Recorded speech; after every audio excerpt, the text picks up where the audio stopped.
con la primera pregunta, tiene que ver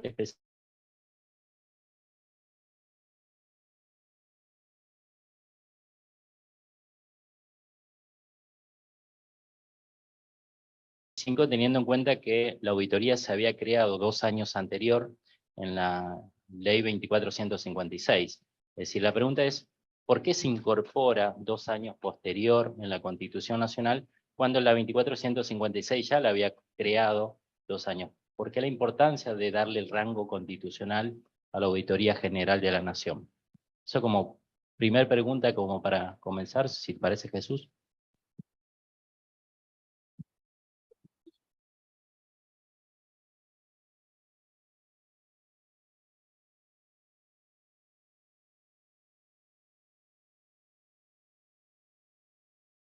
Buenos días. En primer lugar, agradecer la invitación de la Universidad Nacional del Litoral y de la Facultad de Ciencias Económicas, a su rector y a la decana. Me siento honrado de ser parte de esta actividad que tiene 2 dimensiones. Una, recordar los 30 años de la Constitución sancionada en esta ciudad, y del otro abordar algunos de los aspectos que ahí tiene. Se dice bien, la ley 24.156 fue sancionada en el año 92 y que construyó un nuevo dispositivo de control en la Argentina, basado en 2 pilares, un control interno en cabeza de la Sindicatura General de la Nación y un control externo en cabeza de la Auditoría General de la Nación. Entonces la pregunta es pertinente. ¿Por qué, si había una ley vigente, apenas 2 años después esto se incorporó a la Constitución? Entonces me parece que la respuesta amerita situar el contexto en el cual la discusión de la nueva Constitución se dio en la Argentina en aquel año en los primeros años 90. Bueno, había un triple propósito en la Constitución Nacional. Uno, atenuar el presidencialismo. En segundo lugar, ampliar las atribuciones del Poder Legislativo. Y en tercer término, mejorar la independencia del Poder Judicial. Y el punto que nos incumbe, el tema del control, creo que tiene que ver con el primero de los objetivos. ¿Por qué? Porque debe verse a la luz de otras instancias que la Constitución prevé para eso de atenuar el presidencialismo. Sin que esto signifique un orden de prelación en lo que voy a decir. La consagración de la autonomía de la ciudad de Buenos Aires limitó el presidencialismo en la Argentina. Hasta ese momento el presidente de la Nación designaba al intendente de la ciudad de Buenos Aires. En el mismo sentido, la creación del Consejo de la Magistratura, que estableció un procedimiento para la selección de los jueces. Hasta ese momento el titular del Poder Ejecutivo nominaba a los que iban a ser jueces sin un procedimiento de selección, de calificación. Y en ese sentido, la mayoría especial requerida para los integrantes de la Corte Suprema de Justicia de la Nación también supone algún tipo de limitación al presidencialismo. Y en el mismo sentido, la elección directa del presidente y del vicepresidente de la Nación, y también la elección directa de los senadores nacionales. Entonces, a 30 años de esa Constitución, tal vez valga la pena señalar que en esa Asamblea Constituyente estaba representada la diversidad de la nación argentina, la complejidad de la sociedad argentina. Ahí había académicos, había gobernadores, había artistas, había dirigentes políticos, y estaba representada la diversidad ideológica, regional, cultural, religiosa, había sacerdotes. En un ejercicio de discusión pública a la luz del día, realmente envidiable. Y al mismo tiempo que se extraña en estas horas de baja discusión política llena de agravios, descalificaciones y con un nivel de calidad en el debate bastante pobre. Entonces esa constitución permitió, para empezar, consagrar los derechos humanos con rango constitucional. Los tratados de derechos humanos de los cuales el argentino hubiera suscrito son parte de la Constitución de la Nación Argentina. Visto en perspectiva, yo podría decir que tal vez ese solo hecho justifica la reforma de la Constitución. En perspectiva también uno podría decir, fue extraordinariamente eficaz para ponerle límites a las pretensiones hegemónicas de los gobernantes, y esto lo hemos visto en estos últimos años, y en el mismo sentido es un ejemplo tal vez definitivo de la supremacía de la democracia concebida como espacio de deliberación frente a la idea de la democracia vista como poder de decisión. Y en esa diversidad a la cual hacía referencia, había dos dimensiones que a mí me gustaría introducir o recordar, con un poco de nostalgia voy a decir, la amistad cívica y al mismo tiempo la civilidad política que se dio en esa asamblea que durante 3 meses funciona en esta ciudad. Tengan en cuenta que ahí estaba presente en esa diversidad a la cual hacía referencia los que se alzaron en armas contra la Constitución durante el gobierno del presidente Alfonsín, y el presidente Alfonsín que había sido asediado y acosado por esos sediciosos, y estaban ahí. Esa Constitución, y termino con el contexto, fue la Constitución de todos porque fue votada por unanimidad. No fue como las precedentes, la del año 49, donde una fracción se impuso a otra, ni tampoco como la del 57, donde otra fracción se sobrepuso sobre la contraria.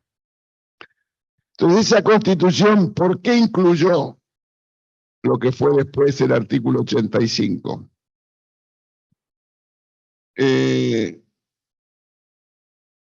De la nueva Constitución que consagra a la Auditoría General de la Nación como el órgano técnico rector del control externo del Estado. Creo que dice así.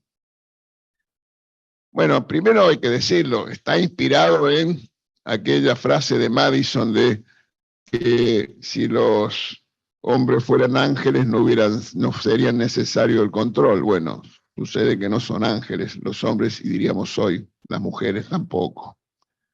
Y al mismo tiempo, otra fuente, si se quiere, también contemporánea a esa de Madison, es la Declaración de los Derechos del Hombre y del Ciudadano de la Revolución Francesa, que establece en su artículo 14 que los ciudadanos tienen derecho a conocer el uso de los recursos públicos. Aquella Constitución fue eficaz en términos de su resultado, porque en 90 días se sancionó y se discutió y se votó, porque existía un núcleo de coincidencias básicas. ¿Qué era el núcleo de coincidencias básicas? Un conjunto de cuestiones que eran parte del debate, que no afectaba la parte dogmática de la Constitución, pero sí atacaba o estaba constituido sobre la parte programática de la Constitución.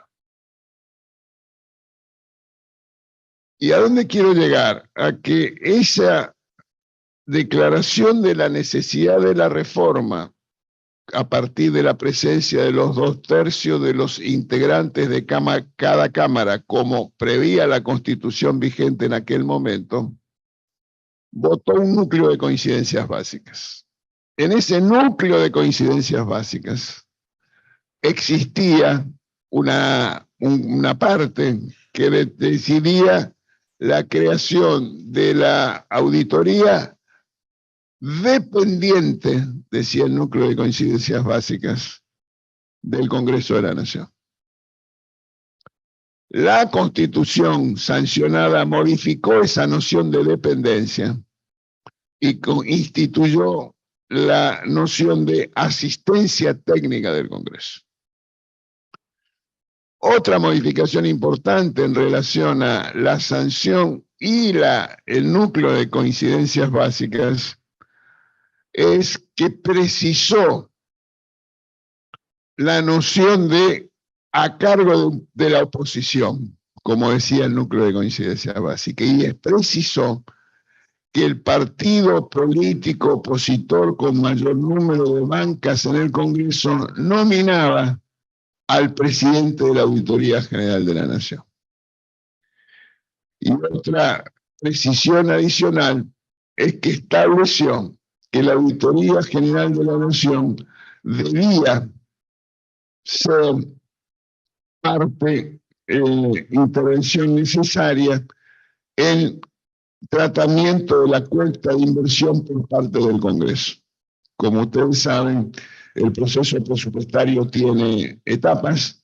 Una primera fase vinculada a la formulación del presupuesto que corresponde al Poder Ejecutivo, una segunda etapa que tiene que ver con la discusión presupuestaria en sede legislativa, una tercera fase referida a la ejecución que corresponde al Poder Administrador, y la cuarta, el control, donde establece la Constitución la intervención imprescindible de la Auditoría General de la Nación para que el Poder Legislativo pueda hacer el control correspondiente de los actos del Poder Administrador. Entonces debe verse el artículo 85 de la Constitución, y perdón por la extensión, como una incorporación a la Constitución que da cuenta de aquel objetivo de reducir el presidencialismo y aumentar la relevancia del poder legislativo, y también de mejorar la independencia de la justicia y del control. Además, incluye la autonomía funcional de la auditoría, asegura que los informes técnicos de la auditoría no pueden ser revisados por el Congreso, entendiendo revisión como corrección o modificación. Y termino diciendo que seguramente una de las cláusulas de la Constitución que determina que una nueva ley debía ser tratada a partir de la consagración constitucional del Instituto del Control, reformando la 2456, requiere de mayoría especial. Entonces, para terminar, creo que esa ley debe ser tratada y mejorada. Ciertamente la exigencia de la mayoría especial dificulta la sanción de una norma, y si me preguntaran qué es lo más importante que debe ser atendido en una nueva ley, es que sea efectivo, concreto y en la práctica vigente la noción de que la oposición tiene a cargo el control a partir de la auditoría, porque hoy es posible que se dé, como se ha dado, que el presidente de la auditoría sea del partido opositor, pero que la gobernanza de la auditoría, que incluye un colegio de auditores, además del presidente, integrado por 6 integrantes, 3 nominados por la Cámara de Diputados y 3 por el Senado, nominalmente la auditoría está en cabeza de la oposición, pero en la práctica eso no necesariamente es cierto todo el tiempo. Muchas gracias.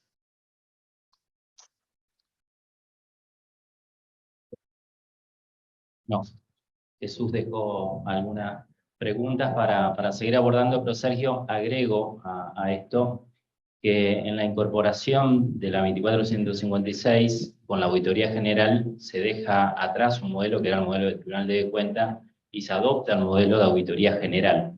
eran dos modelos que se estaban discutiendo, uno europeo continental y el otro modelo anglosajón. Nación adopta el modelo de auditoría general, pero las provincias en su mayoría mantienen el modelo de tribunales de cuentas, ¿sí? Por eso agrego a la pregunta inicial también esto, ¿en qué se basaba esa decisión de seguir manteniendo en las provincias el modelo de tribunales de cuentas como para ampliar y enriquecer a lo que venía planteando? Bien, bueno, gracias a la universidad, a la facultad, por esta invitación.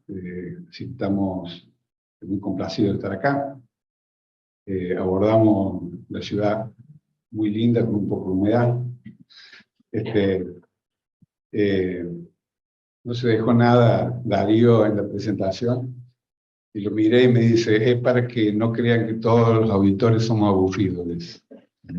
No, abordando el tema seriamente y por supuesto, en todo de acuerdo con la exposición sobre la motivación de la ley de conciencias básicas y la reforma constitucional, la ley de conciencias básicas, estaba el espíritu de la reforma. Yo ahí agregaría un puntito más nomás, que como país federal que somos, en aquel momento estaba asistiendo como asesor a la reforma, y era el primer suplente de mi provincia, muy jovencito, 28 años tenía en aquel momento, y eso me permite ser disruptivo en un montón de cuestiones de la reforma.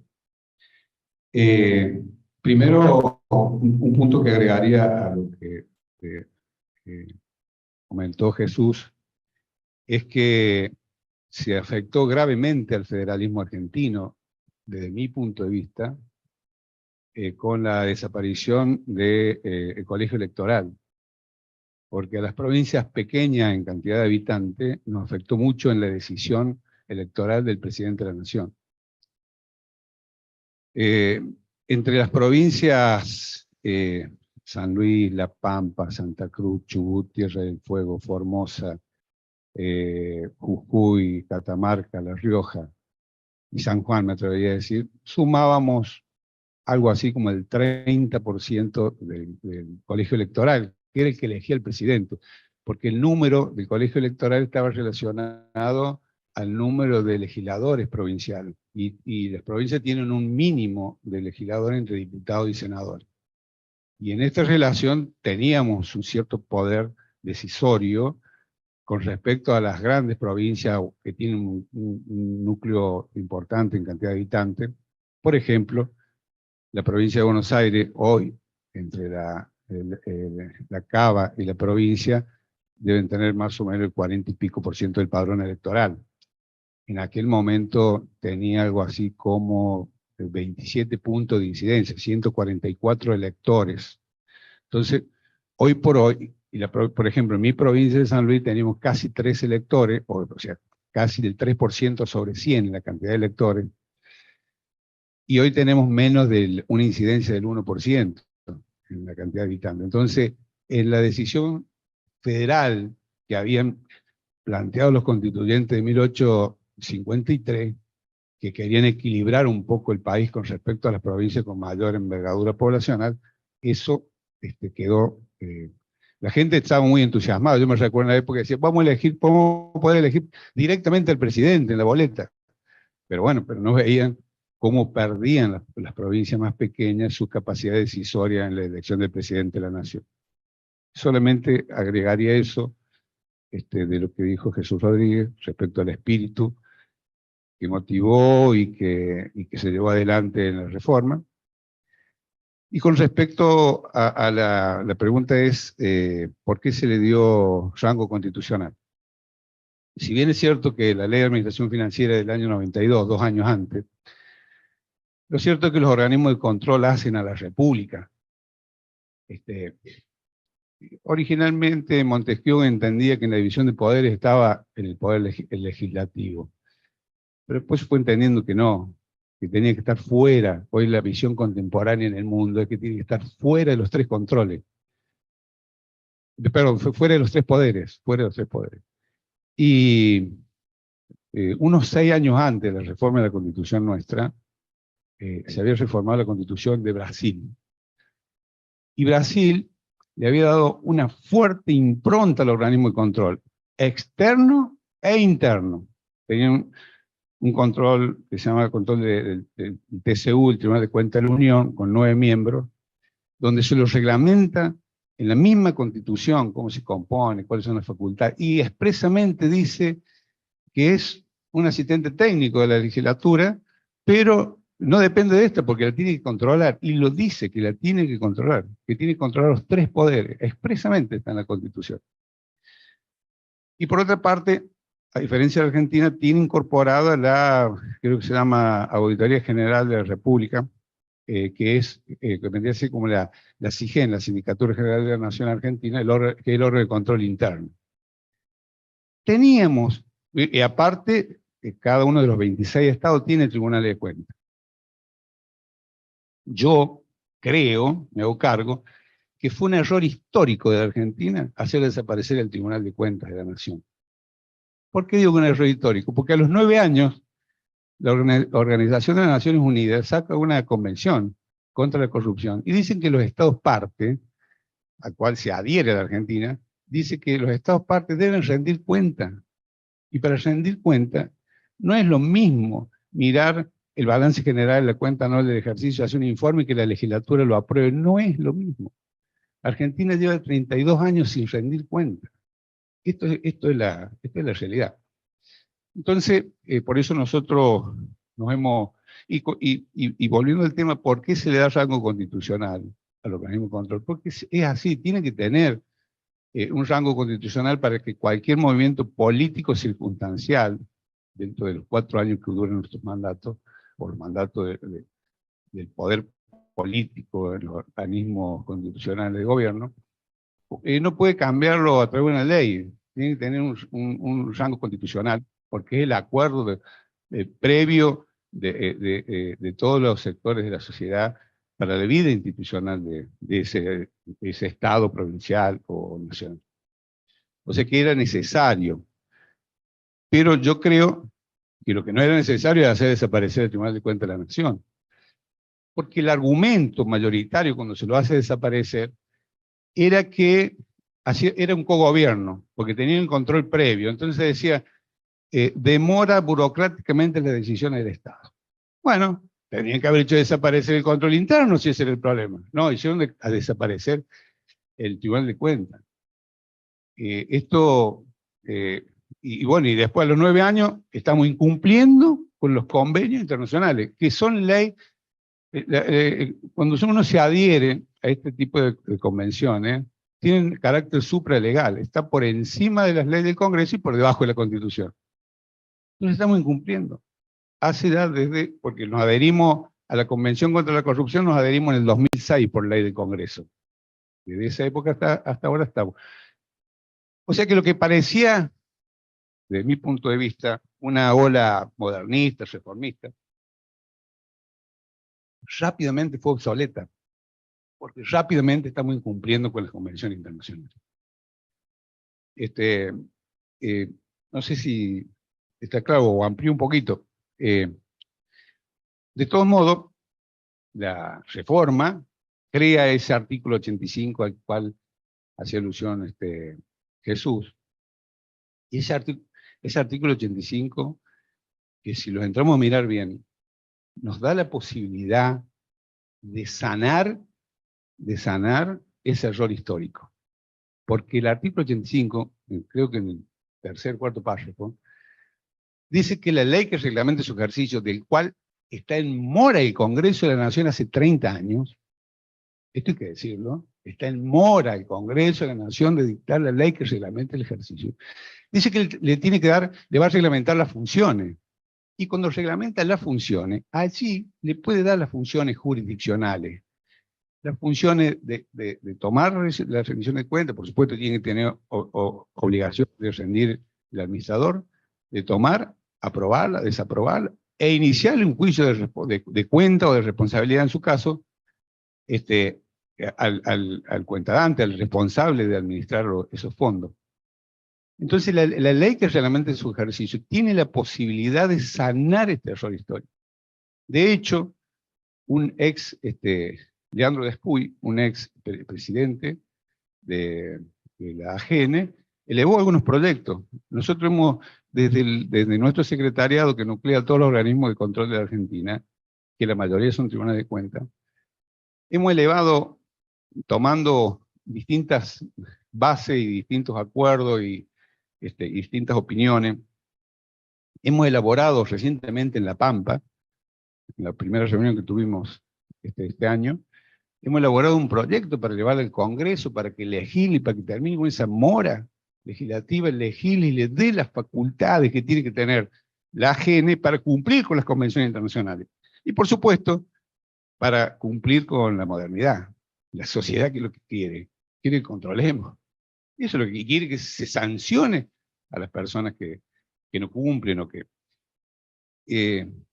ese proyecto incluso que hemos elaborado y hemos acordado hace muy poquito tiempo, que lo venimos masticando hace bastante, por ejemplo, no tiene control previo, que es que por ahí, aunque en esta discusión del control previo, después vamos a profundizar un temita ahí, hay quienes están a favor y quienes están en contra. En la reunión de La Pampa, el gobernador Sergio Silioto, en la apertura, dijo, estoy feliz por tener el control previo, porque me ayuda, me da seguridad que cuando yo ejecuto el presupuesto, le pongo el gancho, están las cosas bien. Entonces él proclive a sostener el control previo. Hay otra provincia que no, en mi caso, en mi provincia yo no tengo control previo, pero esta es una discusión que hoy me parece a mí que va a quedar en el pasado, por la tecnología y por la posibilidad que tenemos de acceder a la información. Y creo, sinceramente, que nosotros debemos... hay una gran diferencia entre la rendición de cuenta y la cuenta de inversión. Hay una gran diferencia. La rendición de cuenta es cuando yo le digo a alguien, mira, te doy, no sé cuánto vale, 100.000 pesos porque me compré una bicicleta, y bueno, me trae el papelito, o la transferencia, o me muestra que la compró, pero mientras no lo haga, la persona que le doy la manda, tiene el cargo de venir y rendirme lo que yo le he dado. Eso es la rendición de cuenta. Eso es la rendición de cuenta. Entonces queda liberado con un acto administrativo, un acto jurisdiccional del Tribunal de Cuentas, queda liberado de esa responsabilidad de haber administrado esos fondos públicos de todos los ciudadanos. En la auditoría, en el sistema anglosajón parlamentario, no está la obligación. Primero que el auditor no recibe, porque no en ninguna parte está la obligación por parte de quien administra el fondo público de rendirlo. No existe la obligación. Por lo tanto, si no existe la obligación, tampoco tengo la facultad de exigirla. Y lo que sí hace, audita, mira, saca una foto, informa. Son sistemas distintos. En la década, en la última etapa del milenio pasado, parecía modernísima, pero quedó obsoleta. Hoy agregabas 2 o 3 cuestiones que tenían que ver con los modelos. Uno, los controles previos, la discusión con el control posterior, las funciones jurisdiccionales, y además ahí incorpora, con la reforma de la Constitución, la auditoría de gestión, que es otro de los tipos de auditoría, además de la de regularidad financiera. Incorpora que es un tema, por lo menos en el ámbito académico, bastante investigado, con propuestas de incorporación o de mejoras como planes dentro de los programas de auditoría. ¿Qué otros proyectos se deberían incorporar dentro de los planes de auditoría de los organismos de control, además de los controles de regularidad, de legalidad, financieros, y las auditorías de gestión como temáticas para pensar los planes anuales? Dejo esta pregunta así como para pensarlo, ¿sí? Gracias. Perdón. Gracias.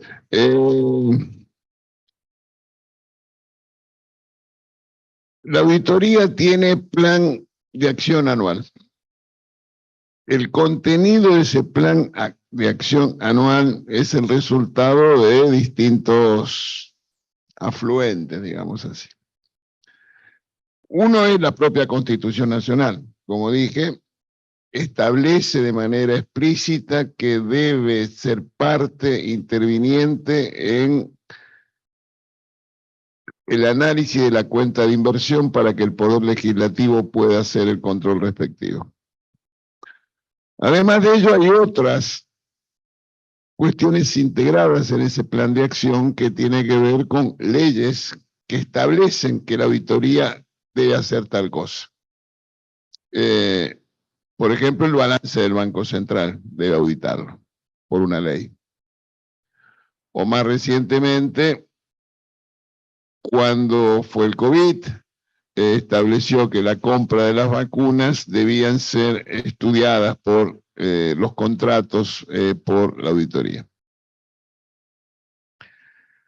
Ese plan de acción además incluye, en este caso por propia decisión de la auditoría, al menos 5 auditorías vinculadas a los Objetivos de Desarrollo Sostenible, que es lo sancionado por las Naciones Unidas en el año 2015, en la cual hay 17 objetivos de desarrollo con casi 200 metas, entre las cuales hay uno, el objetivo número 16, que textualmente dice algo así como que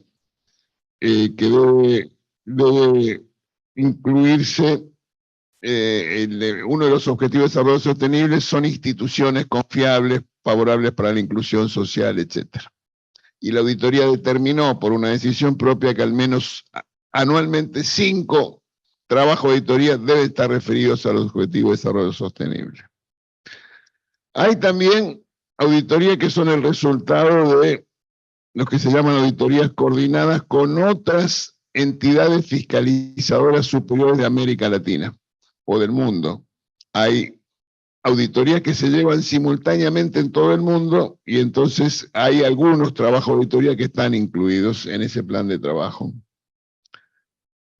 Hay también auditorías que son el resultado de lo que se conoce como auditorías participativas, esto es, las organizaciones de la sociedad civil son invitadas anualmente en un programa que tiene la auditoría a formular peticiones de auditoría sobre temas específicos, que es un programa muy exitoso, con una muy amplia participación de organizaciones de la sociedad civil que proponen temas de auditoría y que la auditoría los considera.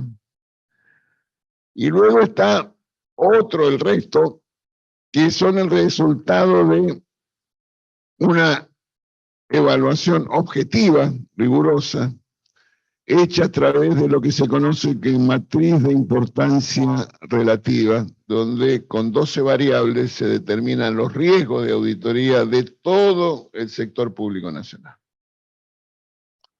De hecho, el plan de auditoría del año pasado, por ejemplo, el 80% de los organismos estaban incluidos, de mayor importancia crítica relativa de riesgo, estaban incluidos en el plan de auditoría.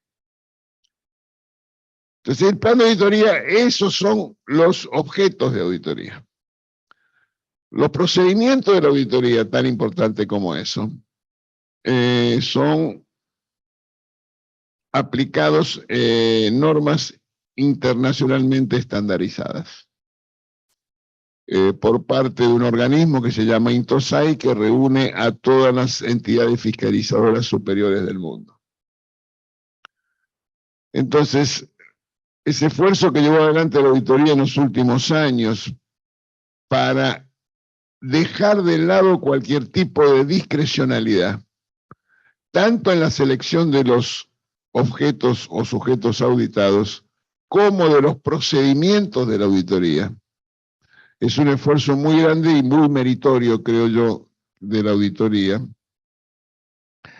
Y en tercer lugar, otro tema muy importante relativo al plan de acción, una vez realizada la auditoría con esos procedimientos estandarizados internacionalmente, se le da vista al auditado que formula un descargo.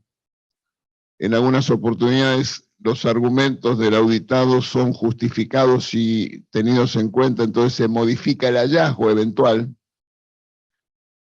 Y con esa información del auditado se formulan las recomendaciones, se aprueba la auditoría y se remite a la Comisión Técnica Mixta Revisora de Cuentas, que es la comisión bicameral del Congreso con la cual se relaciona el Congreso con la auditoría, y se publica en la web. Ese plan de trabajo, por supuesto, la web es, los invito si no la ven, es muy amigable y muy completa. La Auditoría General de la Nación fue reconocida el año pasado como la institución fiscalizadora superior de América Latina con mayor información disponible para el ciudadano, el puntaje máximo. En promedio se hacen alrededor de 200 auditorías por año. De las auditorías sabemos que hay tres tipos de auditoría: auditorías de cumplimiento, si la legalidad o no del acto, auditorías financieras y auditoría de gestión, como señalaba nuestro coordinador. En promedio diría que entre el 15 y el 20% de los trabajos de auditoría de la AGN están vinculados o se refieren a auditorías de gestión, donde se evalúa el desempeño en la ejecución del gasto. Dicho esto, respondiendo a tu pregunta, déjame hacer un par de comentarios. Primero, partimos de la base de la relevancia del control en un ordenamiento republicano, como aquí fue dicho. El ecosistema de control de la Argentina está severamente afectado, negativamente afectado. Empezando por lo primero, la Argentina no tiene presupuesto aprobado por el Congreso. Hay una decisión política del gobierno de no disponer de presupuesto nacional aprobado por el Congreso. El presupuesto es la autorización a gastar y un cálculo de recursos. El Poder Ejecutivo, el gobierno anterior, remitió en tiempo, antes del 15 de septiembre, el proyecto de presupuesto a la Cámara para el año 24.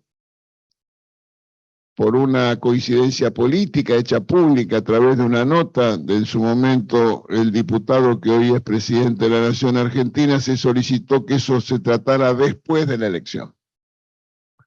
Y entonces el dato es que hoy no tenemos presupuesto. ¿Qué consecuencias tiene eso? Bueno, la ley, la 2456, establece que si no hay presupuesto, corresponde lo que se llama, en la terminología de ley, recurrir al presupuesto reconducido.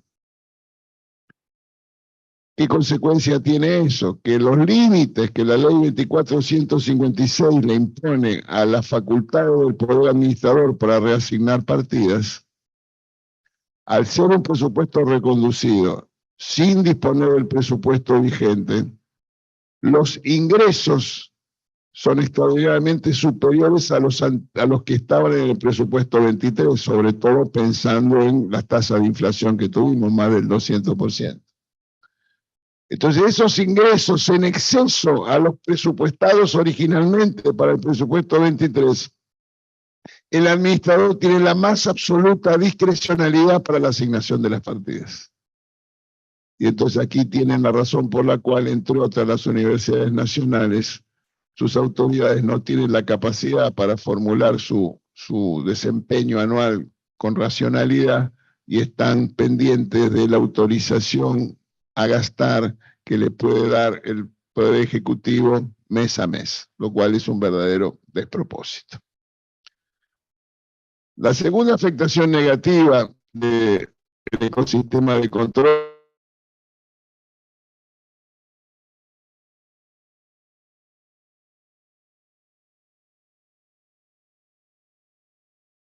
la Constitución establece que debe ser mensual por cámaras alternadas. No me equivoco si digo que desde octubre del año pasado, así que hace 8 meses, recién se concretó la primera del jefe de gabinete en el Senado, creo que fue la semana pasada. La tercera afectación del control tiene que ver con las facultades delegadas. La enorme cantidad de facultades delegadas del Congreso al Poder Administrador conspira con esa calidad del ecosistema de control. Y en términos políticos, el año pasado estuvo impregnado por el juicio político a la Corte Suprema de Justicia de la Nación en la Cámara de Diputados. Entonces, en ese contexto, yo debería concluir que ese plan de acción que hace la auditoría, en el contexto general del ecosistema de control, debe ser analizado y debe ser juzgado a la luz de las debilidades que el sistema de control ofrece hoy en la Argentina.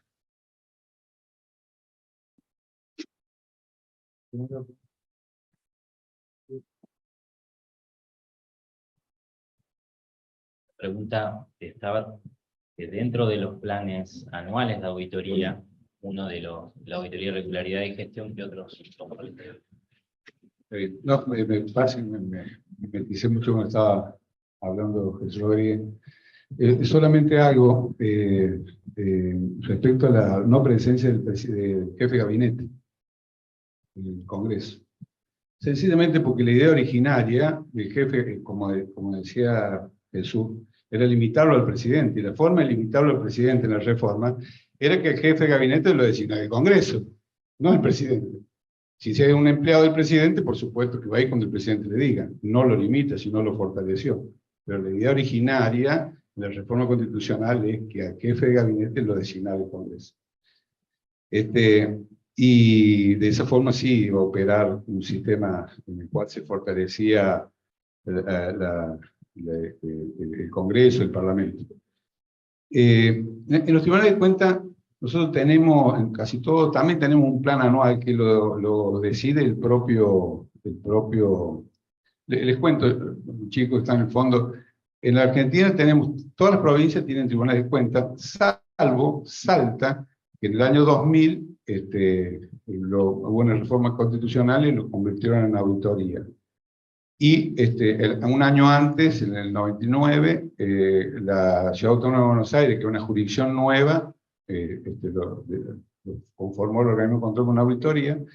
Y el año pasado, en la provincia de Jujuy, junto con la reforma que hizo el gobernador Gerardo Morales, nosotros veíamos que el tema de los litos, los pueblos originarios, también se modificó, el Tribunal de Cuentas se lo convirtió en una auditoría.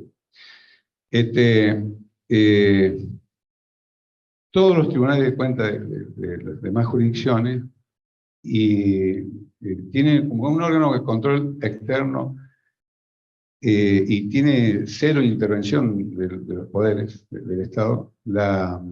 Tiene un sistema en el cual una parte es auditoría, o sea, hace una auditoría de donde pueden resultar responsabilidades y se inicia juicio de responsabilidad o juicio de cuenta. La mayoría tiene un plan de auditoría anual que lo aprueba, por ser órgano extrapoder, lo aprueba el propio tribunal, el propio organismo de control. Con respecto a toda esta discusión, control previo, del plan de auditoría, estamos en una bisagra histórica, que todo esto va a cambiar. Todas estas discusiones van a desaparecer. Hoy, cuando estamos en la previa tomando un café, alguien hizo una mención del ChatGPT, de inteligencia artificial, y un gesto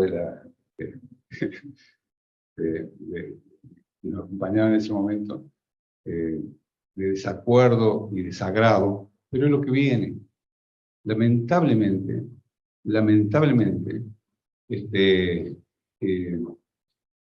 estamos en la puerta de un cambio histórico en los organismos de control y en las organizaciones gubernamentales. Porque hoy en este momento están reunidos en Seúl los líderes del mundo con las empresas más importantes, desarrolladoras de tecnología digital, software y demás, hablando sobre la seguridad de la inteligencia artificial. Lamentablemente, para bien o para mal, esto va a cambiar, va a cambiar el sistema de control. Primero yo creo que va a cambiar el sistema de control, porque vamos a poder acceder en forma directa, inmediata, instantánea, al 100% de las operaciones que realicen todas las empresas del Estado. Ahora por cuestiones humanas, por cuestiones de economía, por cuestiones de materiales, tenemos que hacer planes de auditoría, por eso la pregunta. Tenemos que hacer, segmentar, hacer visiones selectivas, porque es imposible de ver el 100% del universo de un Estado, provincial, nacional, es imposible. Imposible ver todas las cuentas, ver todas las operaciones, ver todo el universo que se ha convertido en las empresas del Estado, las SAPEN, los fideicomisos, etcétera, etcétera. Es imposible ver todo. Pero estamos a la puerta con un software, un software inteligente, podemos acceder en forma inmediata a todo. Entonces estamos en esta puerta. Por supuesto, que son herramientas que no están puestas a punto todavía, que tienen muchas dificultades, tienen errores, hay un subconjunto de los algoritmos, no recuerdo el nombre en este momento, Machine Learning, creo que es un subconjunto que tiene la capacidad de aprender de parte de la actividad del propio usuario, de incorporar nuevo conocimiento. Entonces, en ese nuevo conocimiento, un usuario puede adiestrar el algoritmo de forma tal que me permita a mí violar la norma. Entonces, pero todo esto está en un proceso de desarrollo todavía, y fundamentalmente la seguridad está en un proceso de desarrollo. Pero cuando esto está a punto, nosotros nos vamos a encontrar con otro mundo, primero desde el control, porque generalmente el que controla es más fácil de tomar una decisión política e institucional para hacerlo. Después de que ejecute, porque que ejecute y administra, como es un ser humano, siempre a nadie le gusta que nos controle. Entonces, ponernos tan abiertamente, a no todos les gusta. A algunos les gusta y a otros no les gusta. Entonces, pero yo creo que vamos camino a eso, a un control absolutamente inteligente. No voy a hablar de inteligencia artificial, un control inteligente que va a acceder al 100% de las operaciones, al 100% de los órganos ejecutores de los dineros públicos, pero a muy cortito plazo de que uno tome esa decisión, va a entrar en juego otro algoritmo que lo va a decidir el propio administrador, que va a ser el gestionador inteligente, que ya está disponible. El año pasado tuve la oportunidad de ver un gestionador inteligente, se llama, está en proceso también de desarrollo, Marisol. Marisol es un sistema que lo están aplicando en práctica, en Fortaleza, donde uno puede acceder desde pedir un turno para sacar un carnet de conductor hasta presentarse para una licitación o en la parte privada para pedir turno a un médico. Tiene la capacidad de administrar y gestionar el 100% de las operaciones que se realizan en una sociedad. Entonces, ya se está trabajando en eso. Hoy por hoy, todavía estamos en esta bisagra de lo que viene y de lo que hacemos. Hoy por hoy podemos decir que planificamos, hacemos un plan de auditoría para poder cubrir la mayor parte de la administración del Estado y cumplir con las normas legales. Pero a muy poco plazo vamos a tener que ver cómo controlamos esta gestión de control inteligente y este gestionador de la administración inteligente. O sea que estamos en un paso histórico en que no nos tiene que asustar.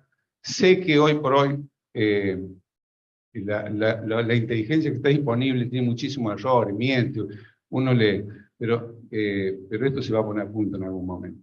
Yo he entrenado en algunas actividades y a veces cuando un día estaba elaborando un texto en quichua y terminé rapidísimo, y después me di cuenta que el trabajo que había hecho en 2 días era para 2 meses, y era para 2 meses. Después me tuve que poner con el diccionario de Oxford a traducir porque me había verseado en mucha parte. Entonces, todo esto se va a corregir. Pero una vez que se corrija estas cuestiones de inseguridad, por supuesto que la tecnología va a estar muy prontamente. Y cuando digo prontamente, está. O sea, está en nuestro espacio, en nuestro tiempo. Está golpeando la puerta. O sea, el momento de abrirla, este es el momento que nos sintamos seguros, nada más. Pero esto viene. Entonces, estos planes de auditoría, dentro, como la discusión del control previo, concomitante, todo esto va a quedar en el pasado muy prontamente.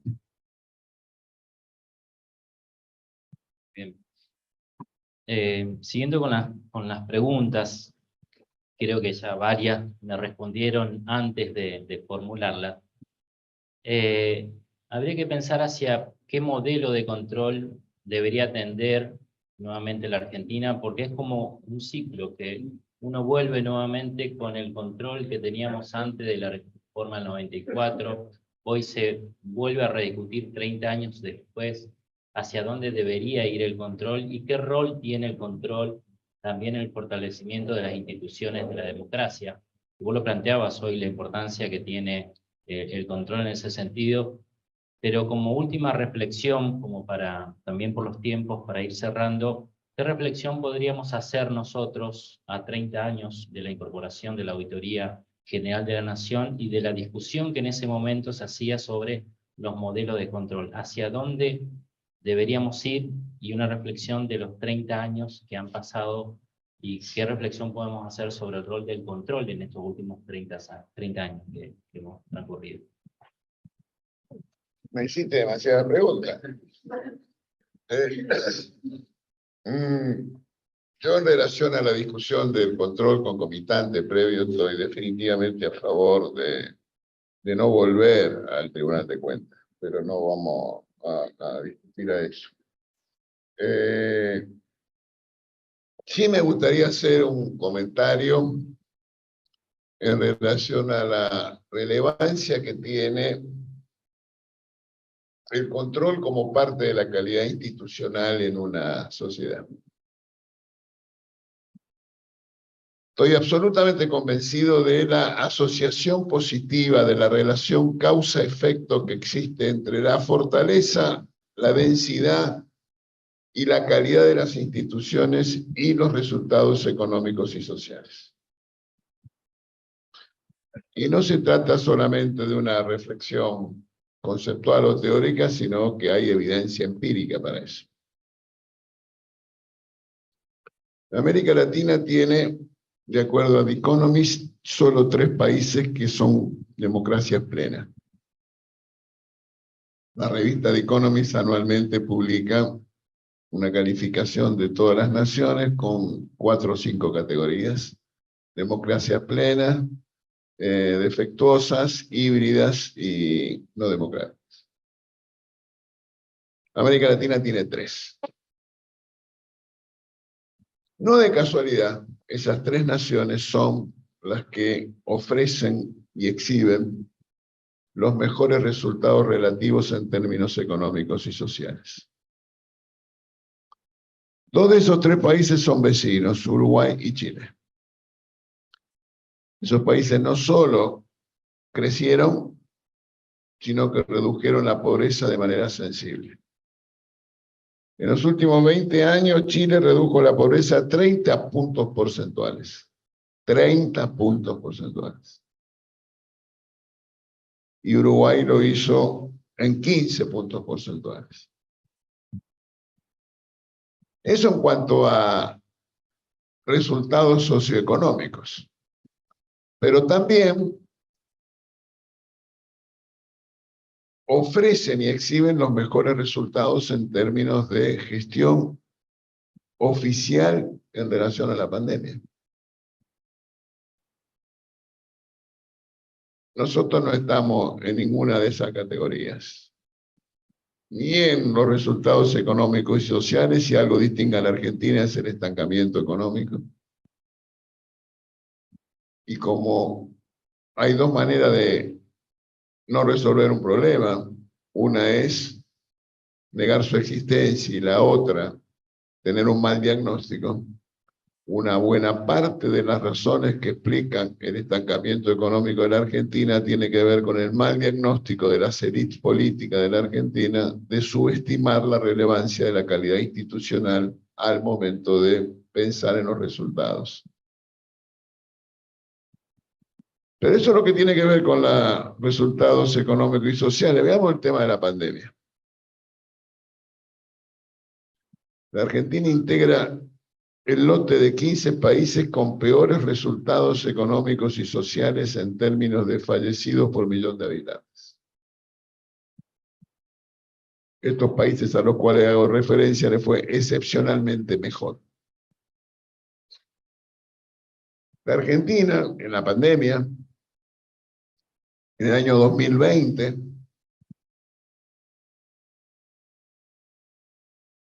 todos los países vieron afectados su nivel de actividad económica por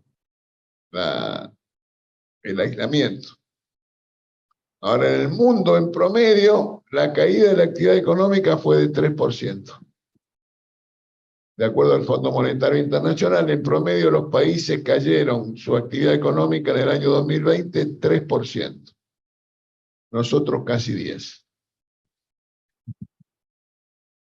Según la CEPAL, como consecuencia de las restricciones a la circulación y al aislamiento,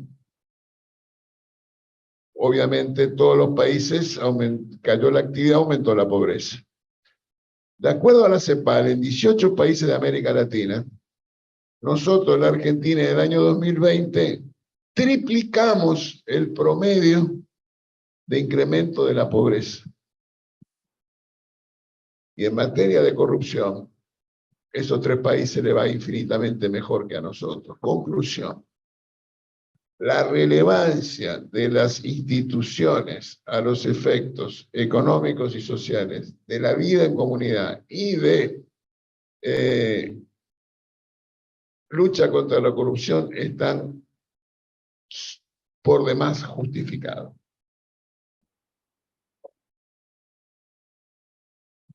De hecho, de acuerdo a Transparency International, la Argentina está cayendo en términos de las percepciones de corrupción y esos países muestran indicadores mejores.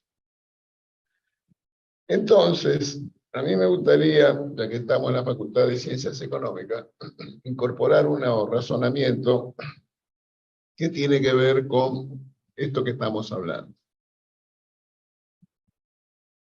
Hay una tensión entre capitalismo y democracia. No todos valemos lo mismo en la democracia, sí con nuestro voto, pero no todos valemos lo mismo en términos del capitalismo y su generación de riqueza y distribución de la riqueza. Al mismo tiempo, en el capitalismo hay una aversión al riesgo que está plenamente justificado. El riesgo puede computarse, puede ponderarse, puede valorarse, puede costearse. Pero John Maynard Keynes aclaró ya que hay una diferencia entre riesgo e incertidumbre. Que en la incertidumbre uno simplemente no sabe lo que va a pasar. Entonces el capitalismo tiene íncito el riesgo y está bien que así sea porque forma parte de la acción y la actitud del capitalista, del emprendedor, del empresario. Pero corresponde minimizar la incertidumbre. ¿Puede haber capitalismo sin democracia?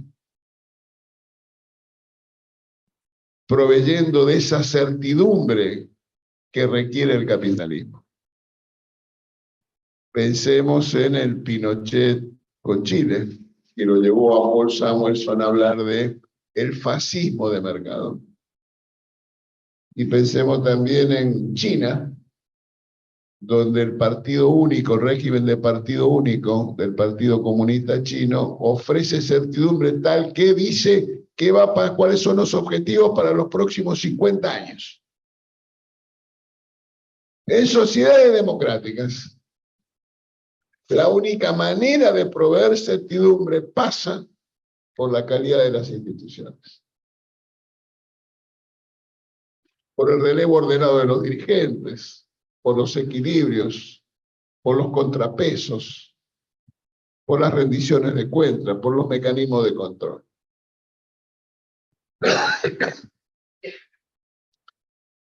Por eso, tal vez el único argentino que pudo haber sido Premio Nobel de Economía, voy a hacer de cuenta que no leí ni escuché al ex candidato presidencial Scioli nominando a otro candidato a Premio Nobel de Economía, que se llamó Julio Hipólito Olivera,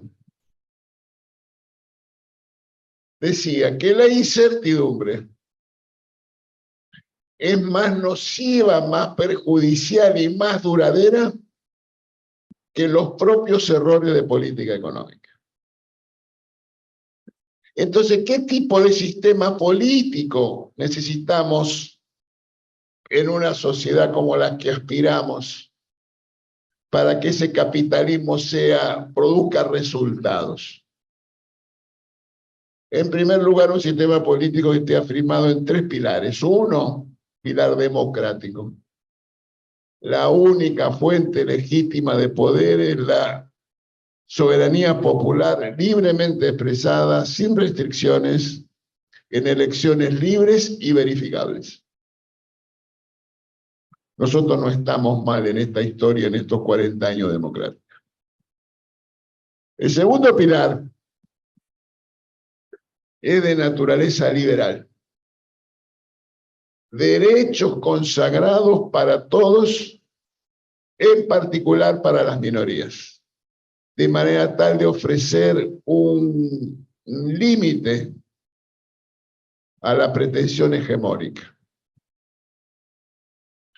Y la tercera dimensión de naturaleza republicana, donde esa independencia de los poderes, ese control recíproco, esa rendición de cuentas genere las condiciones para el buen funcionamiento de ese sistema democrático, liberal y republicano. Entonces, quiero terminar hablando de alguien que fue, ya que hice referencia a la pandemia, fue muy conocido en la pandemia, que es este historiador israelí, Harari, Yuval Harari, que leí un reportaje hace poco, donde le preguntaban cuál era el principal riesgo de este momento. Y entonces este caballero, yo pensé que iba a decir, bueno, el holocausto nuclear, el cambio climático. Y este hombre dijo, en este momento actual de la civilización, el principal problema y el principal riesgo es la desconfianza social en las instituciones.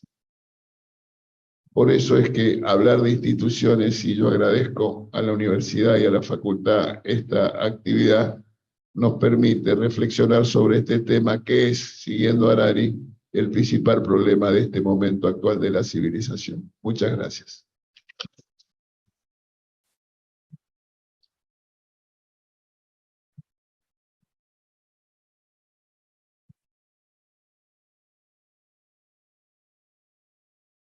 Bien. Al final vamos a coincidir en algo.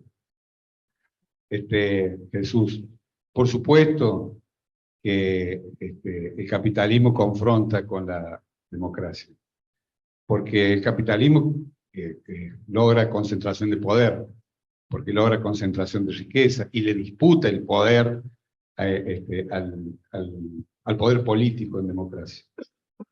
Y el único remedio es la fortaleza de las instituciones del Estado. Si el Estado, del Estado la fortalece el Estado, porque en el Estado estamos todos. El principal componente del Estado es la sociedad, no es otro. No es los políticos, no es la sociedad. Es la sociedad. Entonces, y sobre eso tenemos que trabajar sobre el reconocimiento de los organismos de control, dar del control, darle a la gente la tranquilidad, que se mira, se pone el ojo sobre las cuentas públicas, hay que darle confianza a la gente. Hay un autor, La molécula de la felicidad,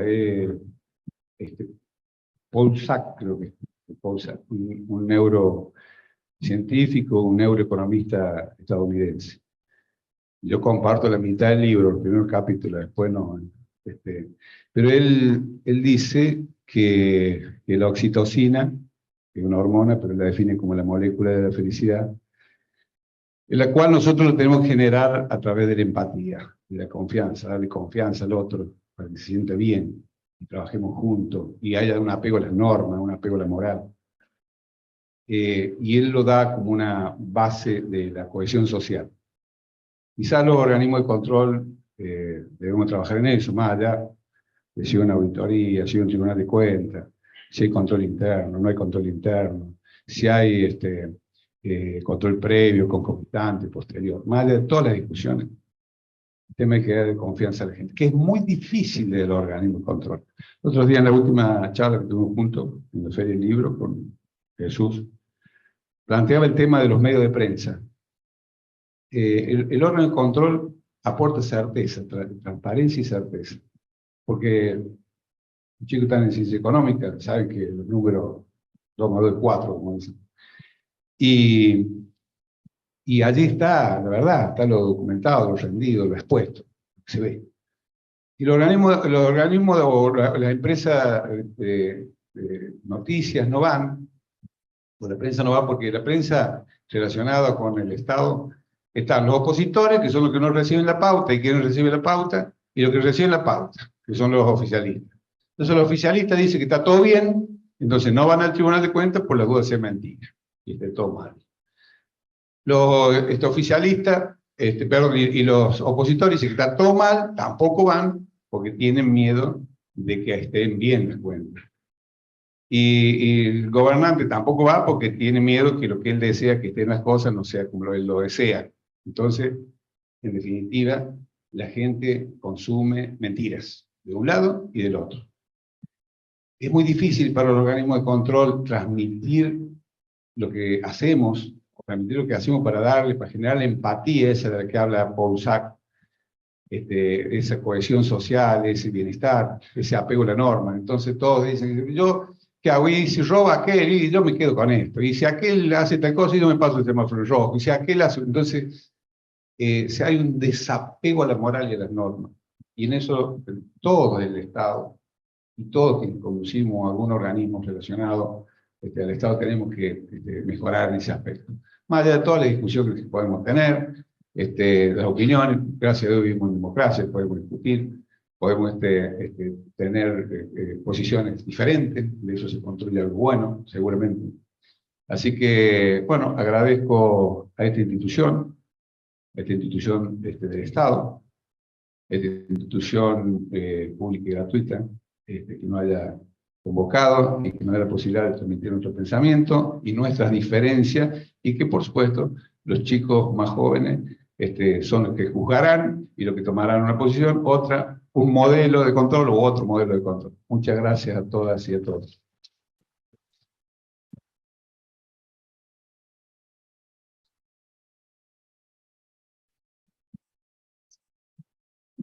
Por último, estamos en un ámbito universitario y no puedo dejar de hacer una pregunta que tiene que ver con las instituciones y específicamente con la Universidad Argentina como una de las instituciones o de los pilares importantes de nuestro sistema democrático en este debate sobre el control de las universidades. Por eso, Jesús, específicamente quería preguntarte para que nos des tu opinión sobre si las universidades se controlan, cómo se controlan, porque hoy está en debate con respecto al presupuesto, al control, y también en debate sobre el tema de la transparencia y el rol de las instituciones que hoy bien los planteabas. Por eso quería, como cierre, estando en el ámbito de la universidad pública, conocer un poco tu opinión sobre esto, y con esto cerraríamos. Sí, gracias. Estamos recordando los 30 años de la Constitución del 94. En esa Constitución hay un artículo, el 75, no me acuerdo el inciso, que consagra la autonomía y autarquía de las universidades y la gratuidad en la educación. Yo me enorgullezco de haber sido parte muy involucrada en que esa norma esté consagrada en la Constitución Nacional, que no estaba en el núcleo de coincidencias básicas, pero que la voluntad hizo posible que se incorporara con esa claridad. Yo creo que eso contribuyó en el tiempo siguiente a que las universidades pudieran seguir teniendo autonomía con gobierno frente a seguramente embates que podían haber salido, y estoy seguro que es un reaseguro para eventuales cuestiones parecidas en el futuro. Eso de el límite a cualquier pretensión hegemónica, que es lo que la Constitución nos ha provisto. Ahora, que haya autonomía y que haya autarquía no quiere decir bajo ningún punto de vista que no haya necesidad de la rendición de cuentas. Y la rendición de cuentas en ese dispositivo de control que la nación argentina tiene hoy por hoy, que es un control interno, la CIGEN, un control externo, la Auditoría General de la Nación. La Auditoría General de la Nación regularmente hace 2 auditorías de universidades nacionales por año. No hace muchos años que fue auditada la Universidad Nacional Litoral. Yo me acuerdo perfectamente, hará 3, 4 años, supongo. Y el año pasado fue la Universidad Nacional de Rosario y hubo otras. Tiene que haber auditoría externa y tiene que haber auditoría interna. La norma estableció y funcionó muy bien hasta finales del año 22, donde la Sindicatura General de la Nación tenía los mecanismos por los cuales había auditores internos y la rendición de cuentas de las universidades iba a la CIGEN y la CIGEN consolidaba esa información. Por razones para mí difíciles de entender, eso fue modificado en algún momento del año pasado, creo, y hoy por hoy ese mecanismo no está más. A mí me parece que las universidades serias, como la Universidad Nacional del Litoral, los directivos de las universidades auténticamente reformistas, como los de la Universidad Nacional del Litoral, no tienen ni tendrán reparos a ser auditados. Es probable que haya algunos en algunas universidades, no con la historia de esta universidad, que quieran esquivar con el falso argumento y el atajo excusa de la autonomía ese control interno. Pero yo definitivamente, así como me siento coautor de consagrar en la Constitución la autonomía y la autarquía, digo con toda la convicción que no puede ser ese un argumento para evitar la rendición de cuentas y el control.